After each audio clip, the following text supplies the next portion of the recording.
We want to take this opportunity to welcome you guys back to another episode of Straight Talk, No Chaser with Dr. JJG. We are excited about tonight's episode. We are definitely in for a treat on this evening and a chance to kind of relax our minds from all the heaviness of the news and information that has been flooding our senses over the course of the past few days and weeks. We're going to delve into a conversation tonight about what not only stimulates our souls, but also what enlightens us.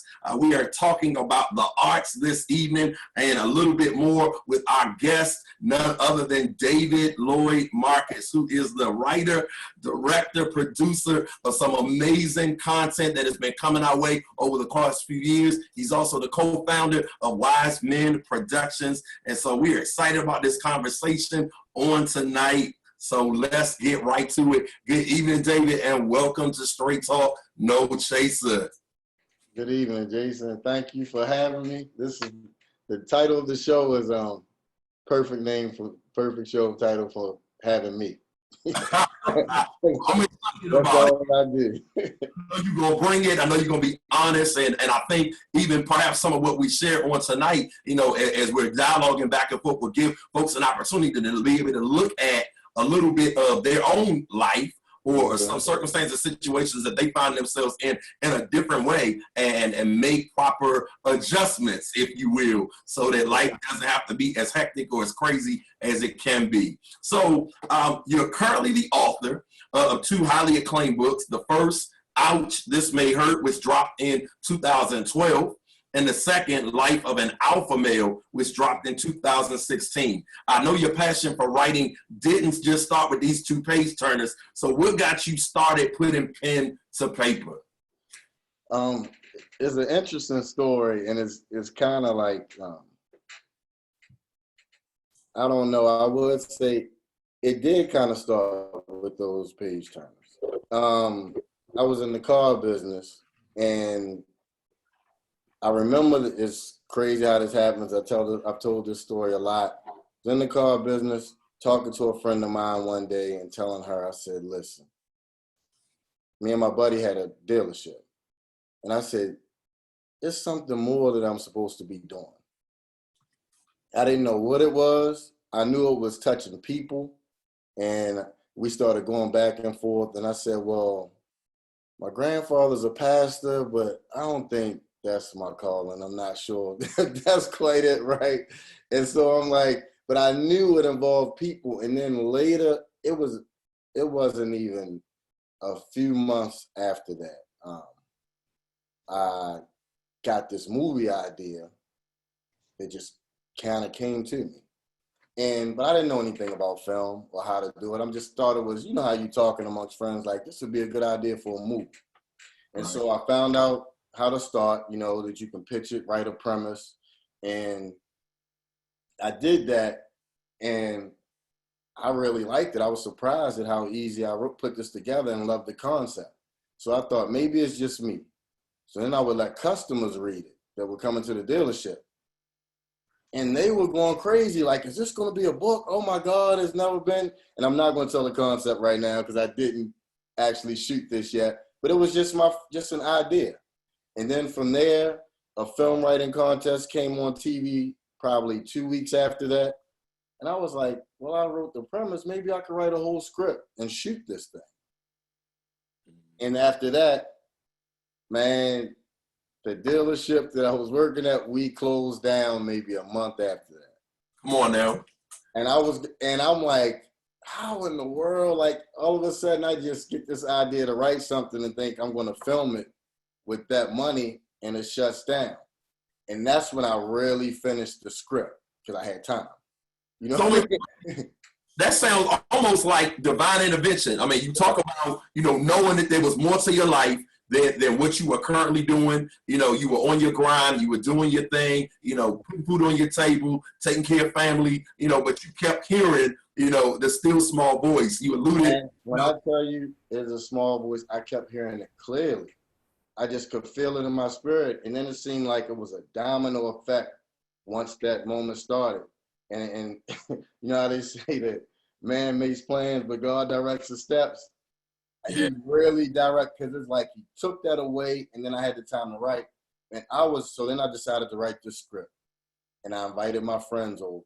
Again, I didn't know anything about filmmaking other than looking up how the script format fell. I invited them all over. They thought we were just coming over for a cookout or to eat. And I said, listen, everybody, I brought you here because we're going to shoot a movie. Wow. So they start laughing. All they know me as is the car guy, you know what I mean, partying and this. And they like, we're going to shoot a movie. I said, hear me out. So I kind of told them, it was probably about 15 people. I said, I have a script for everybody. And they like, oh, you really serious? I said, I know what parts I want you to play. Just read it and tell me what you think after the fact. Don't judge me. So they like, all right. So there's a little talking going around the room. Man, we read this script. That was the moment for me that I knew that I had something. This is before the books, before anything. That was the moment, because when I wrote that story and they started playing the characters in the house like a table read. Right, exactly. None of us have experience. You got to remember at this point. And I'm watching the story come to life before my eyes, and I'm watching them get excited about it, and I'm like, wow. And when they finish, they start giving me a round of applause, man, like they were watching the movie themselves. But the interesting thing about that, Dave, you said something earlier, and you said you got it when you invited everybody to the house. But I heard something spark earlier. You said when people were coming into the dealership and you know, in between sales and stuff, you're sharing with them and people coming alive. So I think even in that, it's a message to folks out there. No matter what it is that you may presently be doing, you always got to listen to that still small voice that may be telling you there's more to it, and then act on it. Like, and just because you on your 9 to 5 doesn't mean you got to put, you know, your dreams, doesn't mean you have to pull the things that are kind of sort of your passion, you know, by the wayside. And you were getting confirmation even then from customers in the dealership. And I think the icing on the cake, sounds like to me, was essentially the fact when, you know, the dealership closed. Yeah, it was, because I think when that happened, like, again, the premise is one thing. That's just like a page and a half. And it's just really kind of the concept, a synopsis, right? And that was cool. I didn't realize, I wrote that pretty easy, but I'm like, but when I wrote the script, I'm like, okay, it kind of came together with no notes or anything, and I wrote the script. But when they read it, and that was when I got to see it and see the characters. That was the confirmation for me. Wow. Yeah, and so then they started getting these ideas of play and all of that, and then so I didn't, again, because of this situation with the dealership closing, because this was back during when the house market crashed and everything, back in like 08, yeah, 08, 09. And so I had them, so I didn't have the money to film it, and then a book idea came to me. That's when, and I said, okay, I know nothing about writing a book, but I started jotting down the chapters and chapter titles in the journal. And I said, okay, I know all of these subjects that I want to touch. And when I started typing that book, it was the same thing. It just flowed. No writer's block, no thinking up. Like, I just tell people all the time, I just feel like I just vomited on the pages, and like, voila. And even when I sat back and read it myself afterwards, I'm like, I wrote this. Like, you know what I mean? Like, almost like I was being used. Like, I wrote this, like, it amazed me. And then I put the first book out, and the responses I got after that, like from social media and people waiting for it. I remember a friend of mine telling me, man, what do you know about writing, or you didn't go to school for it, and you probably only sell probably 10 or 15 books to your friends. When I dropped that first book, this is immediately, I sold 300 books right away. Wow. Within that first book. I mean, within that first week. And yeah, and then the rest is history.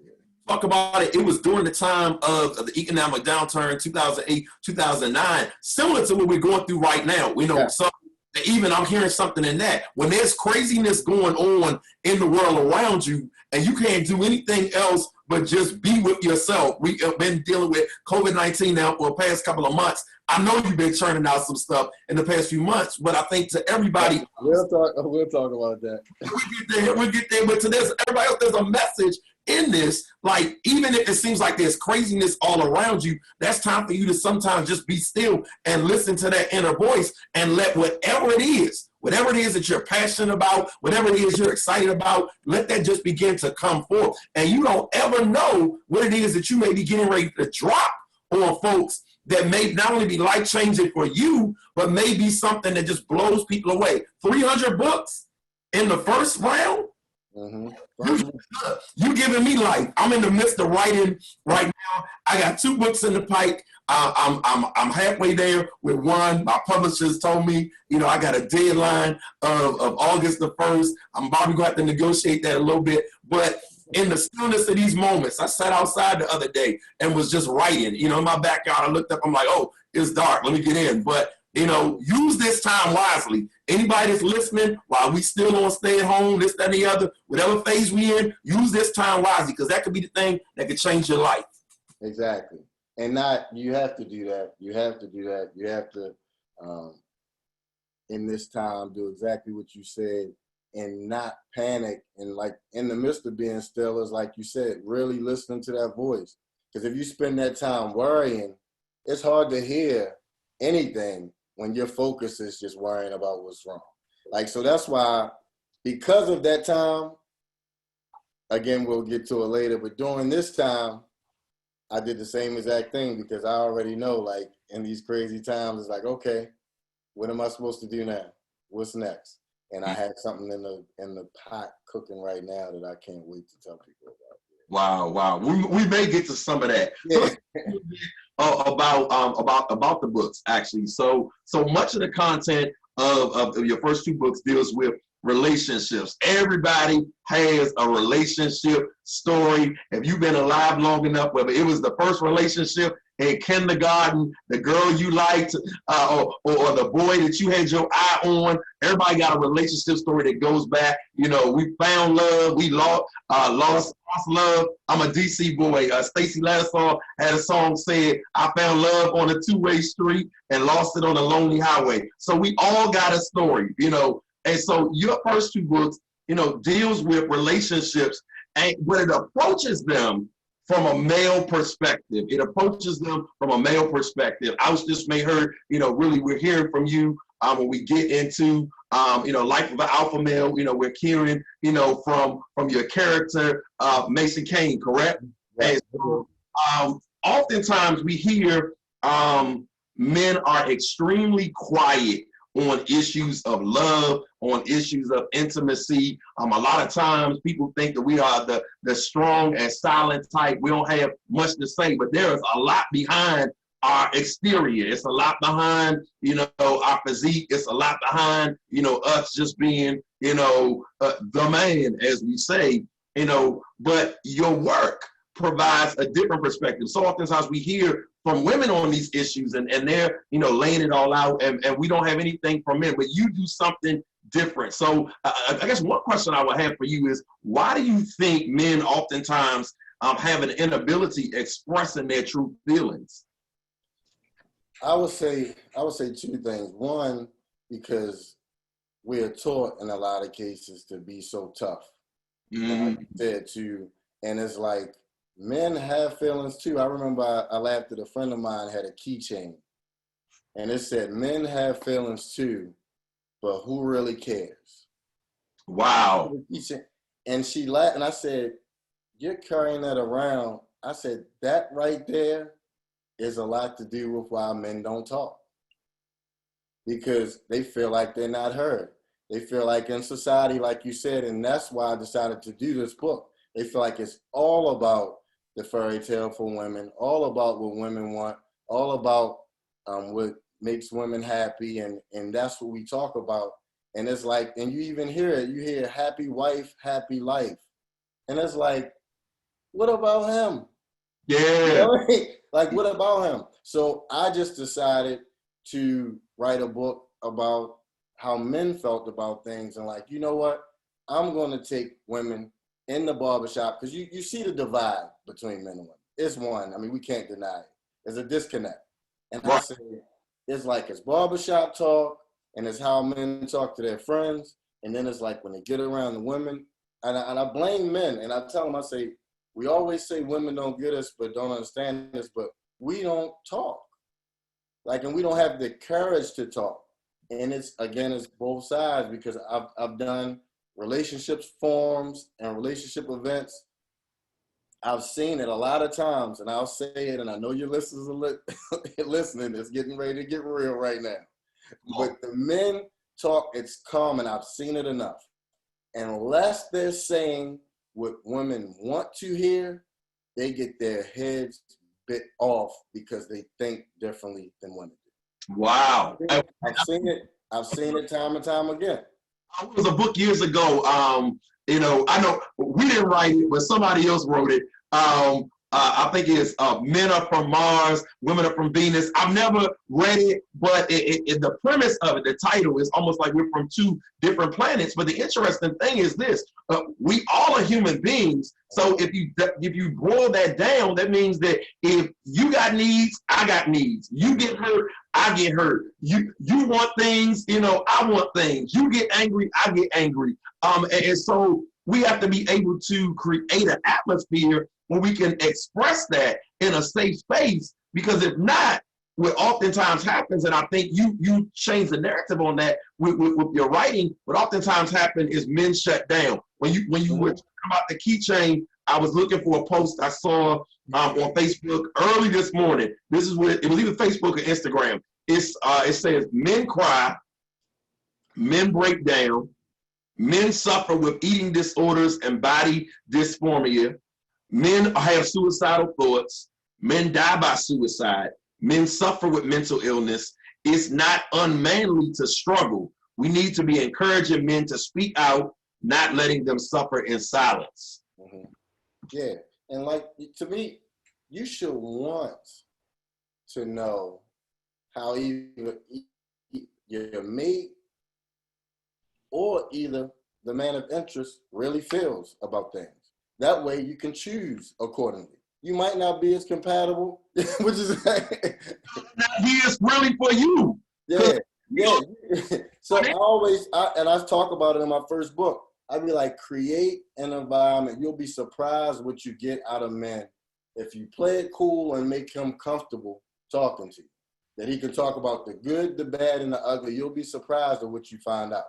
Wow. You might not like it, or you might say, you know what I mean? You might say, you know what? Sometimes it will bring you closer. Like, man, okay, well, I've had similar experiences, like you said, because we're all human. Wow. So in your writing, what insights have you been able to open? I mean, and what you just said was powerful in and of itself, creating an environment, where they can share, Well, what insights have you been able to open readers up to that perhaps they had not explored before? That they have not explored before? Man, I talk about things, like I always say, the truth lives in the dark, right? And I even give the rationale on taboo topics or unspoken topics. Okay. Like, we talk about affairs, they're common, we know it, you can look at statistics, and we just say it's bad. Right. Don't be like, that's wrong, it's bad. What if you read a book that gave you some scenarios, not justifying it, because I'm not justifying it, right, that can walk you through ideas like, why is he closer to the mistress? Why does she know more? Why, when sometimes these things unfold, you find out that she knows your husband better than you do?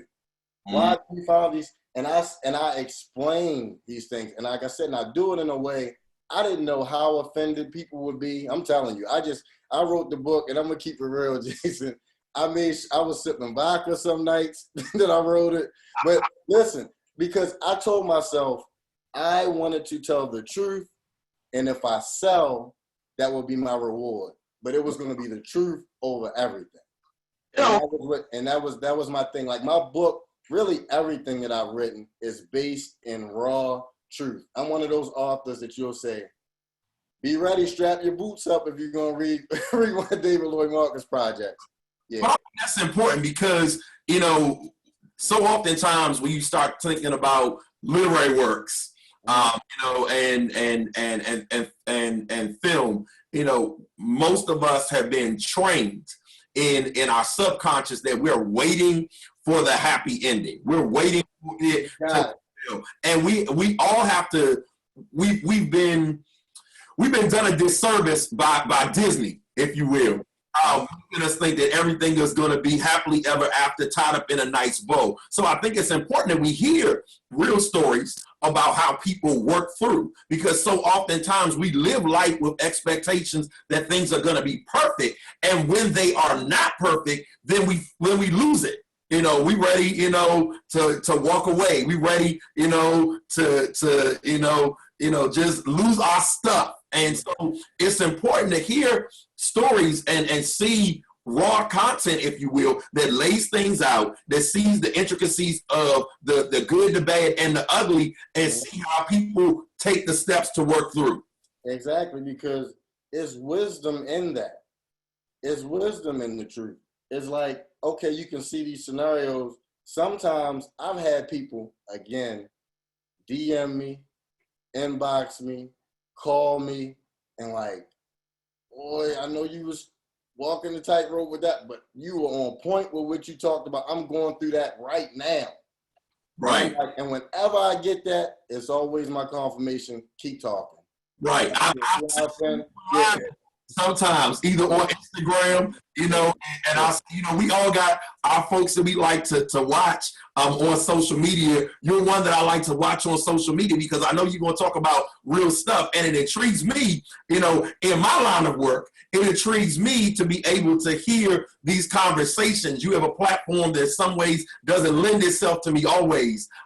So when you share certain things, I lean in a little bit closer. I'm like, what they gonna say about that? And and the pose. And sometimes I'll send you a little message and say, hey, I agree with that, I'm with you, or this makes sense, or some more, because it's so important. I think it opens us up in a world that, and by many stretches of imagination, we live in a society today where people utilize social media platforms to say whatever because they think that there are no consequences. But I think one of the brilliant things about what you're doing is when you do that is you start a dialogue that allows people that ordinarily would not have a place where they feel safe saying it, being able to say, oh, somebody is having that thought. Oh, I'm not crazy. Oh, I'm not by myself. And you can breathe a little bit easier. That's it. Wow. And wow. I feel like that's why, man, I get so many messages, like in my new book that I'm writing now. I say people that I counsel, even though I talk about that I'm not a counselor. You'll be surprised at how many people reach out to me for the reason you just stated. Because I set the environment where I'm talking about things that they might be experiencing, like, okay, it's safe to talk about that with him. I can trust him with that, and they have these conversations with me, and I keep it in confidence. But yeah, man, I try to write in a way that you can kind of see through even errors and my pitfalls. Okay, I might be walking down that same road. I'm in this scenario right now. Let me check it, because I'm hoping by my writing sometimes people can check it before it gets out of hand. Right. And that's because it becomes a tool. It becomes a tool for people to utilize in moments where things get out of hand, and it kind of helps you to reel it back in. Yep. Let's talk a little bit about the movie. The movie, Walk in My Shoes. So your first full-length feature film, it came out in 2018. An amazing movie in and of itself. An amazing process of getting it on the silver screen. I was blessed that you allowed my wife and I to be a part of the team for your premiere, and it was so exciting to stand there and watch greatness, to know greatness, on a personal level, but then to watch greatness be able to unfold on the world stage. So truly, amazing to be able to be a part of that.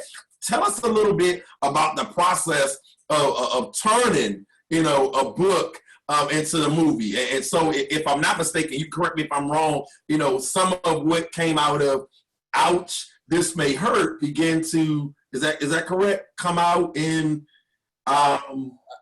somewhat. Well, what I would say, the book, the movie, the character Dr. Ouch was created in Ouch, This May Hurt. Right. Okay. That's what because that's the perspective. That's what I call myself. That's the perspective that I'm speaking from. That's your other personality. Yeah. Look, now it's so much, man. When people hit me, my friends and stuff, they be like, I don't need David. I need Dr. Ouch right now. I need Dr. Ouch. I'm going through it. You know what I mean? So, and it's like, but yeah, because, so Dr. Ouch is a character in Walk in My Shoes, even though the concept for Walk in My Shoes didn't come from Ouch, This May Hurt. But okay. the process from script, again, I had an idea for, again, it's based around relationships. I wanted this couple to go see an unorthodox marriage counselor because I've been to marriage counseling before, and I'm like, everything that I didn't like about it, I kind of pick apart in the film, and everything that I wished really happened in counseling is in the film.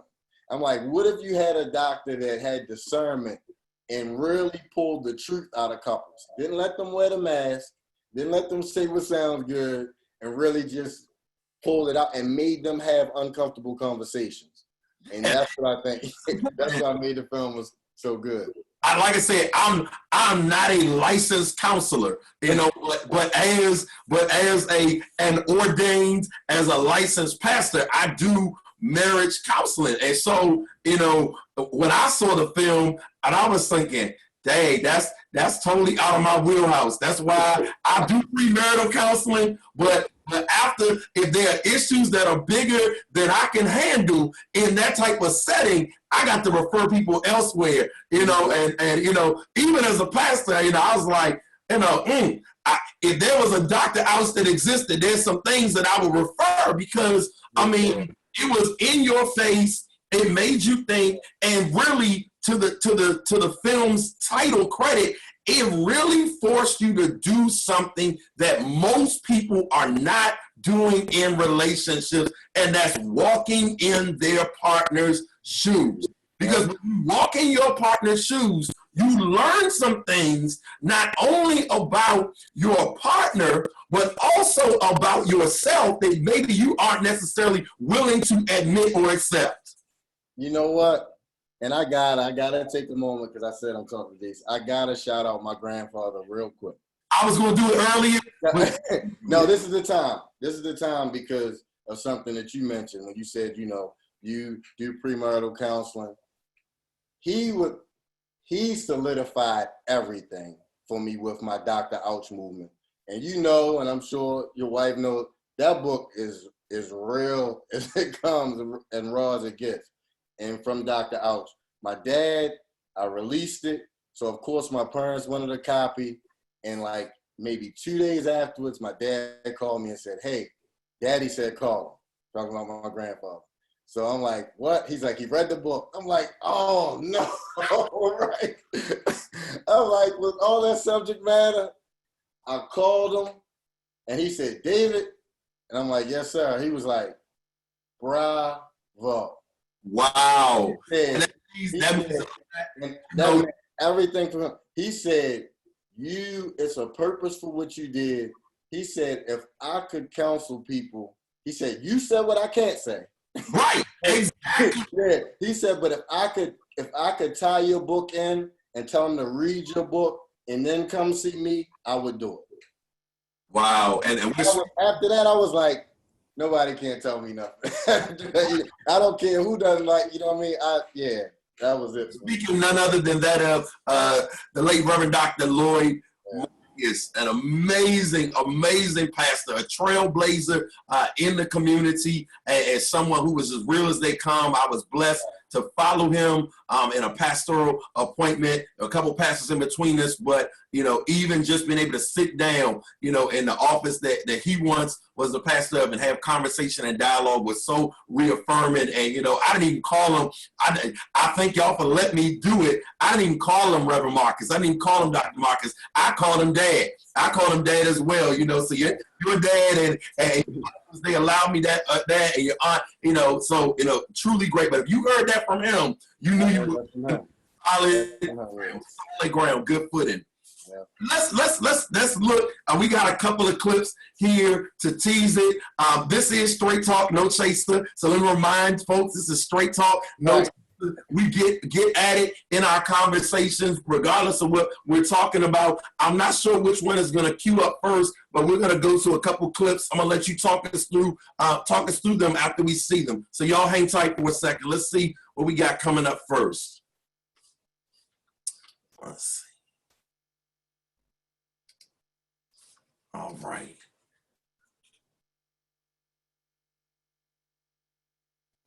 It's queuing up for us. All right. All right.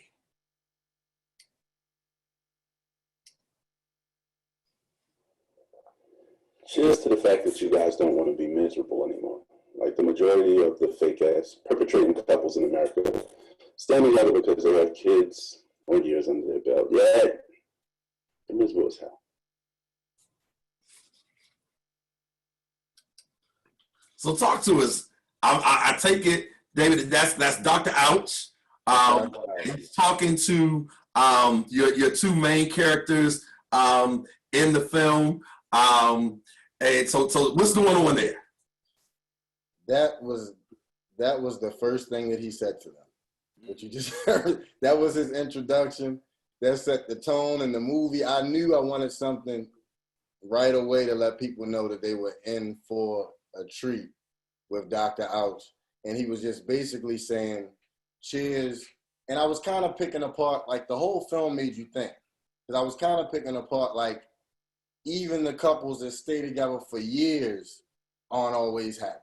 That's why he said, stand together just because they have kids, but yet they're miserable. And we don't talk about that. We kind of praise these people and go, oh, look, such and such been together for 25 years. And I'm like, what were those years like?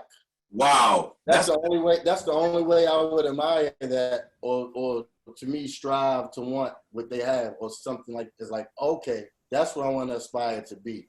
But not if those years, not if they went to see Dr. Ouch and he ended up finding out it was all types of secrets and turmoil in the marriage, you know, then you want quality. You want a quality of life, but you also want a quality of your relationship. Something that when you look back 25 years, you don't want to be able to say, the first year was great, but the last 24 been a living hell. And so we just tolerated each other. Yeah. Right. And so I love how you talk about there, you know, cheers to the fact that you decided not to be miserable. Not to be miserable. So Walk in My Shoes deals with marital strife. We're gonna show another clip in a minute. Because I really want to ask this question about, in particular, this next clip. But I'll ask it on the front end, and that'll let people start thinking. What feedback have you gotten from viewers about the film's impact on how they're able to approach their relationship with fresh eyes? So you think about that. We're gonna go to this next clip because I think it's Dr. Ouch having a conversation where they have addressed the fact that all is not well in the marriage, and there may be some company in the marriage, if you will. Right. All right, let's bring it up.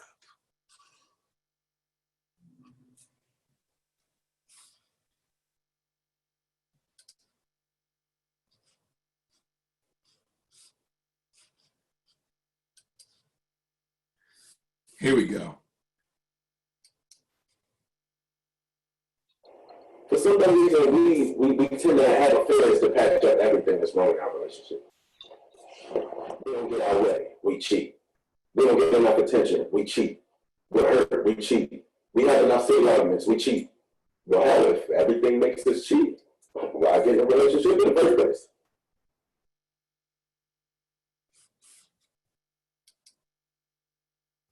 I thought you were showing the other clip when he. We're gonna pull it up. We're gonna pull it up. I know it's here. Okay, I know what clip you're looking for too. I think I've got it now. Here we go. There we go. It's the same scene. Similar. All right. This is it. That's it.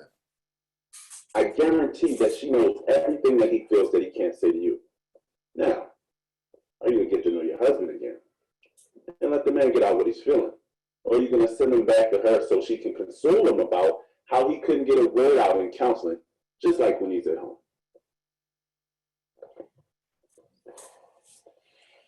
Can Damien bring me a half a martini, please? Wow. So what's going on? Okay, so what I wanted to make people think about in that clip, and I'm going to give your viewers some context. Right before that moment, Dr. Ouch asked him a question. He said, tell me why you're not happy. Tell me why you're here. Right. So he started explaining himself. And he said, you know, ever since the birth of our daughter, I feel like our marriage has been kind of downhill. Things became more about responsibility. She's neglected my needs. And so he's explaining, because again, you should want to hear. The moment he started explaining himself, she cut him off and said, you mean to tell me our daughter is 10? For 10 years you haven't? And so that's when Dr. Ouch came in like, well, look at what we have here. Do you want him to go talk to her about it and talk about how he couldn't even talk in counseling, just like when he's at home, how his feelings don't matter either place? I wanted people, and I got a lot of feedback just about it, the film itself, with people saying, men and women, because you know it's a twist, like where you think it's getting ready to be, right, just digging in her, it shifts and then he's digging in him. You know what I mean? I did that the whole film, and people told me it was one of those films I didn't want to write what they call a chick flick. I wanted to write something that couples could go see, that men and women could appreciate, where the moment she's going, the man could tap her and go, did you hear that? Like, you know what I mean? And but yeah, I got a lot of feedback from those scenes with people saying that it just hit home to them, that they were able to see themselves and how they behaved in their relationships through the character. That's so important, and I mean you hit on it. That, like you said in the previous portion that folks didn't see, you know, this fact that he had expressed that, you know, 10 years, and I think it's so important that folks understand you don't have to go 10 years. You know, you don't even have to go 10 months. I don't know about anybody else. I like going, 10 minutes, much less 10 days, in a state of feeling like, things is a little weird. I don't want to go. And so it's so important to create an environment where you can really talk and just say, okay, yeah, you may be mad. Okay, you may be mad. Okay, we may be going through, but there's something that we need to get out on the table, and it's bigger and deeper than this. And when you can unpack it, then you can move away from it, or you can eliminate it. Or you can have some resolve. But Jason, if you can't unpack it, that's when a lot of times the outside sources, that's how that develops. Right. Can't get it out at home, you're frustrated, and then now you try to talk, because you want to create an environment, like you said, where everybody's feelings are respected, and it's always open communication. But if it's not, that's when the work husband comes into play. Yeah. The guy comes because he's just at the job and she's frustrated and he's kind of listening. And the next thing you know, they sitting at the lunch table talking about it. Affairs don't just start because somebody look and go, hey, I want to do. Now, sometimes, but I'm just saying, a lot of times people don't mean any harm. And sometimes things develop just by a friendship or just by somebody to talk to. And before you know it, that's when the devil will start working, man. Right, and I think that you made a point I think it was in the clip before you were alluding to. He talked about after their daughter was born, I think one thing that's so important, and I'll say this for the audience, couples have to continue being friends. Mm-hmm. About the friendship getting started or getting established, with the work boo or whatever like that. Mm-hmm. But the reason that becomes easy also is couples stop being friends. Exactly. You gotta keep being friends. I know a lot of people talk about keep dating your wife, keep dating your husband, but you gotta keep being friends. There's gotta be some level of friendship when the intimacy goes out the window. There's gotta be some level of friendship when the bills are piling on. There's gotta be some level of friendship, when the kids, need to be tended to and all that. So keep being friends and figure out whatever it is you gotta do to maintain that friendship. Because if you don't, somebody else will establish the friendship, and before you know it, as the song say, they say he's just the friend. Right. Exactly. No, it's for real. So, and when we did our reviews, because we were doing reviews, I wanted to know how people talked about the film, and to see men talk passionately about just this scene right here and it's on. People can go on YouTube and see our reviews, and a guy broke it down. He was like, man, I saw so much of myself in that once the baby was born. And I'm like, I hope at home he's able to get that out of that she's listening. Yeah. Because he seemed too excited to be able to express it on the review. You know what I mean? Right. And the review will only do some good if it becomes a reality. Exactly. Where it's the most, and that's home. All right, let's shift gears a little bit. So when you start out, clearly you have to have a vision. There's nothing more exciting than being able to have a dream, see it in your mind, see it becoming a reality. But then, there are ups and downs along the journey. And I'm sure you can testify to that.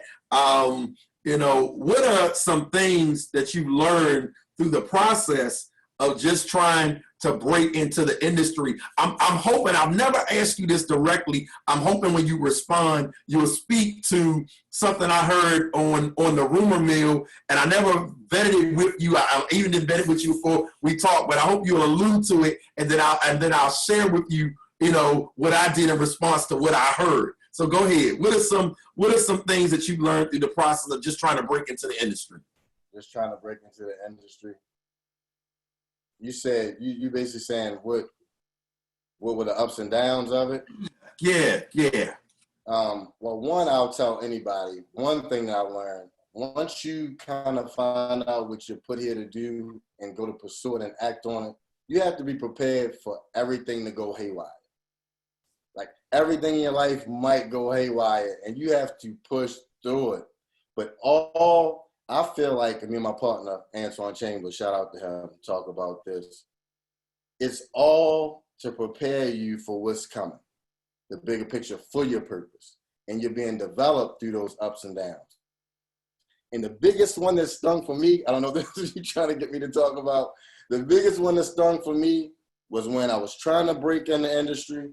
My first book was out, and I saw that Will Smith had a screenwriting competition. Okay. And I'm like, you know what? I'm going to try to write it. Somebody sent it to me. It was maybe 2 days before the deadline. And man, I wrote this episode in 2 days. And it was so good. I believed in it. I thought that I would win. I pitched the script and I didn't hear from him. I got the email saying, thanks for joining. Maybe a few months later that didn't get pitched. And then a year later, like a little over a year and a half later, I see a show come out with the same character names, the same premise, the same kind of storyline, and even use, like I said, my family name that I used, just a different title for the show called. Wow. And that was what I was alluding to. Yeah. We won't look. I won't drop it unless you drop it. No, that was. I'm okay to talk about it now because I learned so much, but that was a blow. Well, I'm gonna tell you when I heard about it, as they say, through the grapevine or by way of. When I heard about it, I stopped watching the show. Okay. I stopped watching the show when I heard about it. To this day, I don't even watch the show. I see it, I'm like, oh yeah, but every time I see it now, your face comes into my mind's eye, and I'm like, nah, can't do it.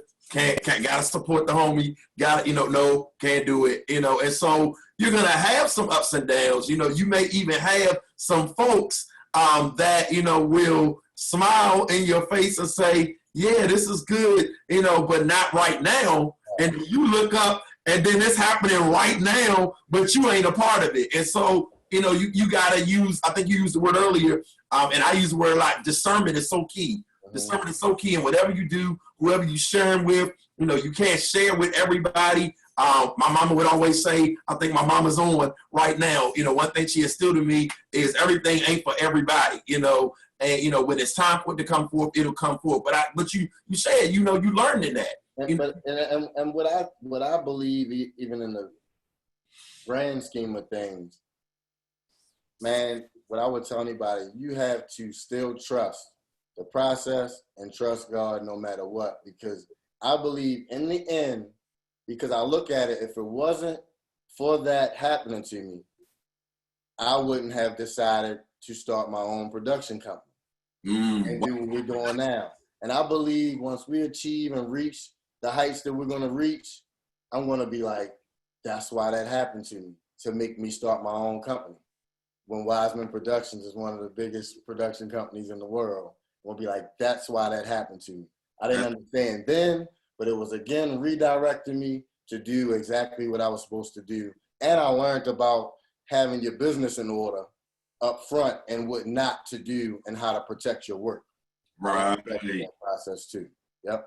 Right. So you said something, you're gonna take us in two different directions, but we still got time. We'll come back to a little bit more talking about what you were saying about the industry. We'll have a little bit of time to talk about that before we close out. But there's a saying that no man, no woman is an island.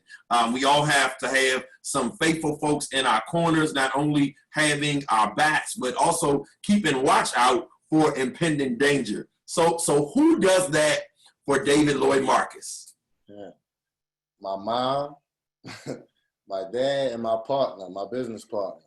My business partner, Antoine Chambers, is my accountability partner, and he's just a blessing to me. Man, the day I called him out the blue in 2016, because I watch a lot. Like I do, I either read or I watch a lot of, I watch a lot of philosophers on success or either spiritual pastors, different messages. And I remember I watched the message on the Uncommon Dream.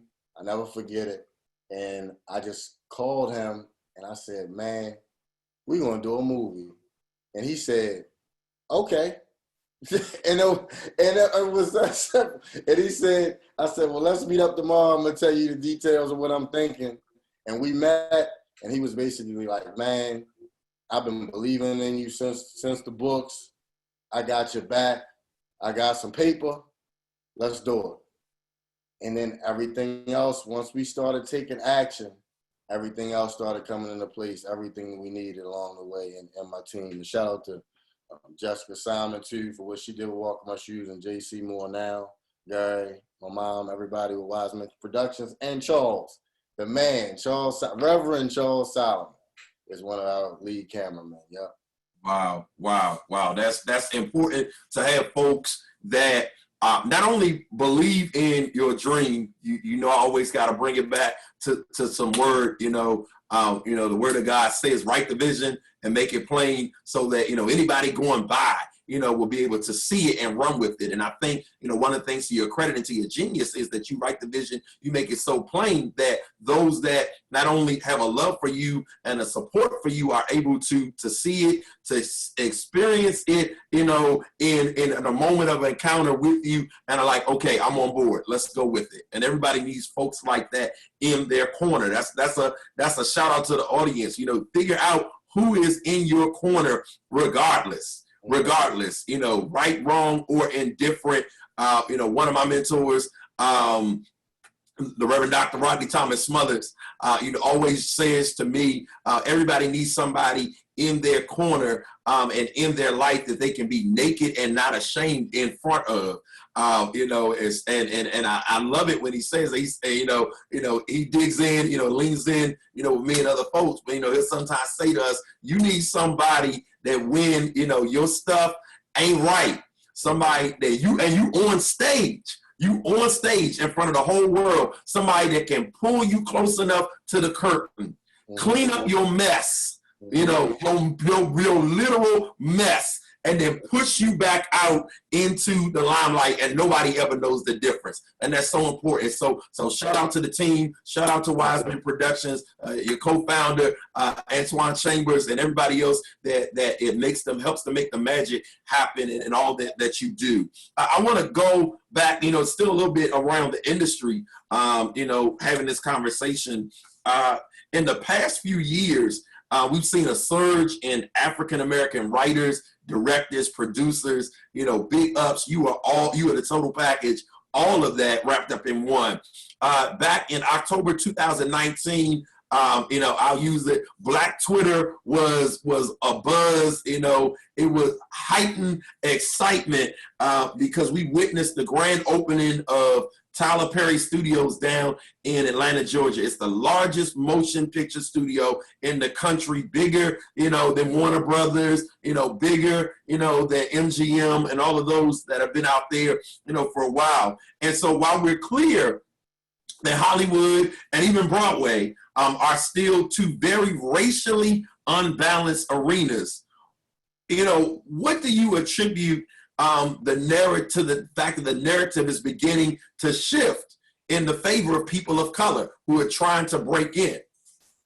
I think because there's so many platforms now to stream your work that now we can't be held back because there's so many. You got Amazon Prime, you got YouTube, and now a lot of the indie artists have learned that you can get relationships like we did with the movie theaters itself, and you can produce your own film and distribute it yourself.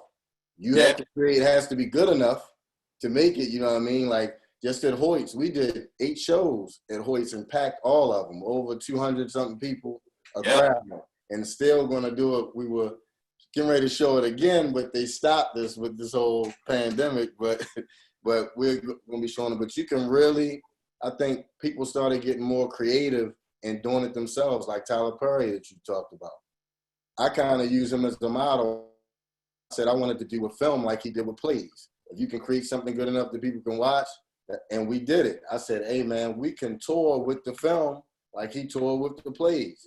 You license your company, the relationships. Master P did the same thing, and AMC's they're all for. We're just in a time where they're all for independent artists right now, people. So it's not a lot of gatekeepers like it used to be.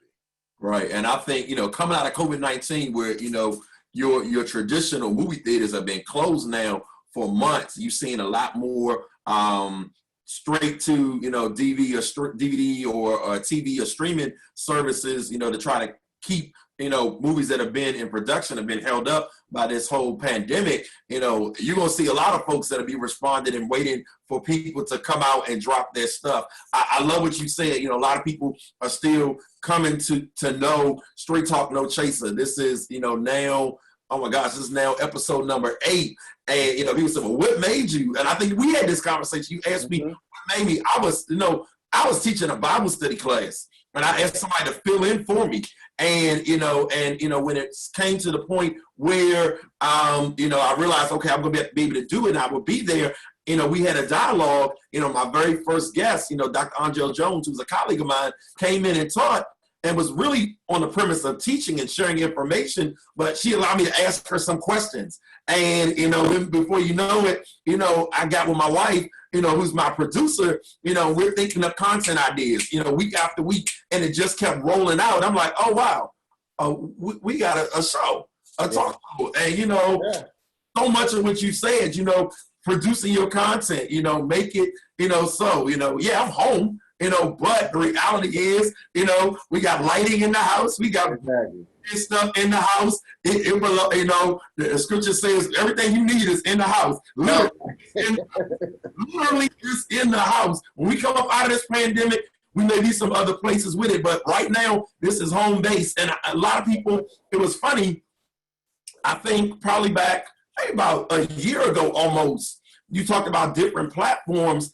I shifted because I had kind of gotten bored with regular TV, and I shifted. I started seeing things that were shared on Facebook, little sketch comedies and things. I love those. I'm a big fan. Shout out to Nick Cannon with Wildin' Out. That's one of my favorite shows and stuff. But sketch comedy stuff, I started seeing folks who were doing things on Facebook or Instagram, and then I started following them, and I found out that they had YouTube pages, and then they're putting out whole shows. I'm finding myself sitting there waiting on YouTube for the next show to drop or whatever. And here's the crazy thing. Fast forward a year later, I'm watching content on Netflix or watching content on Amazon Prime or regular TV shows, and I'm seeing some of those folks on there now. Exactly. With parts, like big parts. So, I mean, it's opportunities are plentiful. Really, is really nothing stopping you but you at this point. So I want to take it even with that a step further. You had a lot of negative comments. I mean, I think it's really because people don't understand about low budget Black films, and that bothers me in and of itself because we have to support our own. Can you explain to folks, to the audience, what it really takes with respect to capital to produce a movie that folks will be able to watch all the way without all the technical glitches that we sometimes say, oh, that's bootleg, or oh, who filmed that from the no. Explain to folks so they understand the type of capital it takes to even begin to really bring something to a level of excellence that folks are willing to put out their hard-earned money to go and see. You mean like Hollywood? No, even what you do. I know this was not cheap to do. No, it wasn't. Okay, because I don't want to mislead you. It wasn't cheap, but if you're creative enough and find, it's so many talented people that have a passion just like you and that want to work, that have the equipment, that don't mind bringing their equipment in for the bigger picture. Yeah, there are costs involved, and you do get into, if you want something decent looking, you do need the tens of thousands at least. At least. But you can shoot something of quality if you're again with the right talent and the right team with tens of thousands of dollars. You don't need the $100,000 or $250,000. You can shoot something of quality with tens of thousands of dollars. And that's so important. That's so important. So you're also a casting director for this. You know, I've heard the casting calls that have gone out. I've seen them. You give opportunities to a lot of local talent right here in the DMV area, specifically in Baltimore. Some of it is homegrown, you know, right out of your hometown. Shout out to Pumphrey. What goes into your process of selecting actors and actresses for a role, and what pressure does it put on you knowing that not only could their performance be your big break, but also theirs as well? Okay, so pressure. I've never felt pressure with casting. I do all the casting because the characters, it's not so much about whether you can act or not. That's just part of it. It's about, when I envision this story, are you Sandy? Are you Dennis? Are you Dr. Ouch? So that's kind of my process. It's not like a friend thing. Like, I've had people that I work with on one project, and then they audition for my series strategy, Battle in the Mind, and they just weren't it. And it wasn't personal, but they were perfect in the lead for another film. And right. But on the flip side, like, and I'm going to shout her out right now. I used her in another interview, but Brandy Dyer, shout out to her. She auditioned for Walk in My Shoes. And it was so many dope artists that applied for that, but I had to have the look. You had to be everything, and just the feel for me. When I kind of see it, I know it. I know I watch you, but when I see the character, I'll know that's her. And she just didn't quite, she can act, but she didn't quite fit in Walk in My Shoes. But in my series Strategy, she came in red, and she's the lead character. Right, and right. She kills it. I've seen it. Yeah, she kills it. I know Brandy. I know she's the lead character. Okay, yeah. Definitely. All right, so I want we're not done by any stretch of the imagination. We're ready to close out this time. We're gonna show some love over on Instagram Live for the after show as we always do. But I want to ask one final question before we shut it down here on this episode of Straight Talk No Chaser. Tell us whatever you can tell us. I understand that everything is not ready for public consumption. Some stuff may still be in the oven cooking. Some stuff may still be marinating in the corners of your mind. But tell us about some of your upcoming projects or some of the less well-known things you've been working on. I heard you just alluded to your web series Strategy that's out. But tell us, if you can, about some of your upcoming projects and what we can be looking for next from David Lloyd Marcus. Well, next is, and this is on YouTube, Strategy, The Battle on Your Mind. You can check out those 2 episodes. I'm almost done writing the next 2 episodes for that. So you can be on the lookout for that. Life of an Alpha Male, I'm turning that into a feature film. And we actually cast it. We actually have the permits. Part of it was going to be shot in Ocean City. All before everything got shut down, we were good to go. It's going to be shot all over Baltimore, 5 different clubs, about 5 different restaurants. Like we have the permits for all of that. But Life of an Alpha Male is a feature film that we will be shooting this year, prayerfully to release sometime late next year. But everything just got pushed back when everything got shut down. But during this shutdown, which I haven't announced yet, and I'm saying it for the first time. Exclusive. I'm not telling you the title because you're going to go crazy and want to pre-order it when you hear the title. But a new book, new Dr. Ouch book presents is about 75% done, and I'm giving myself the deadline of July to finish. And then it will be released this year. Yeah, I have the book cover is dope. I shook things up with this one. Wow. Say that, yeah. So wow. new book coming this year too. All right. So y'all heard it here first on Straight Talk No Chaser. All of you Dr. Ouch fans, whether from the first book or whether from Walk in My Shoes, there's a new Dr. Ouch book that's going to be coming out a little bit later on in 2020. So be on the lookout for it. Be on the lookout as you're traveling throughout Baltimore. Once everything gets opened back up and, we're a little bit freer to move, we definitely want to make sure that that the talented team that puts together this content, this extremely creative content for Wiseman Productions is safe, and the actors and all those that make it happen are safe. And so we're hanging there for just a little while. I know it's burning on the inside of you, but we know when it comes out, it's going to be awesome. It's going to be awesome. Family, we won't be disappointed. Family, we not done. We're going to spend a few minutes. David Lloyd Marcus is extremely busy. He got to get back in the trenches and finish writing. He's already sitting there. But we're going to be over on IG Live. We're going to be over on IG Live for just a few minutes. So go ahead, join us over there. Follow me, Cool Waters, Cool with the K, Cool Waters 714 over on Instagram. Follow me. David and myself are going to be over there talking just for a few minutes. I want to pick his mind on just 1 or 2 more things before we close out our time together. David, thank you so much for coming on No Chaser. We're excited about all that you have coming forth, and we pray God's richest blessings on you for the future.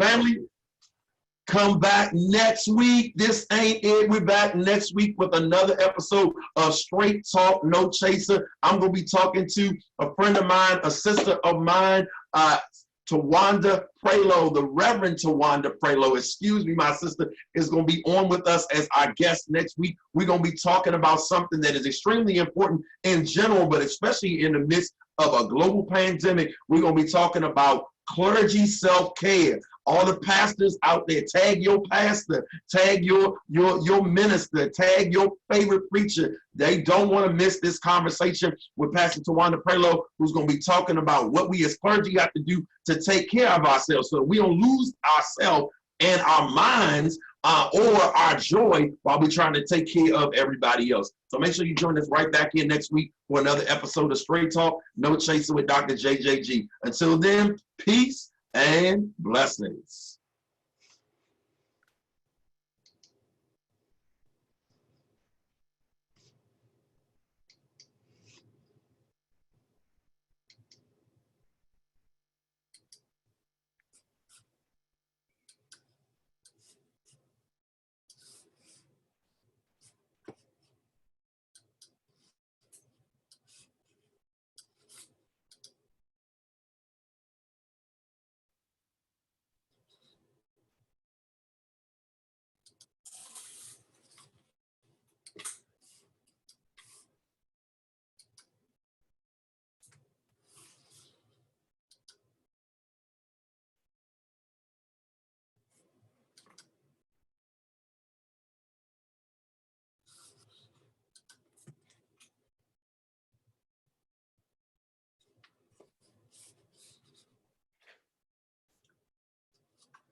It's not trying to let you go, David. I think we still on.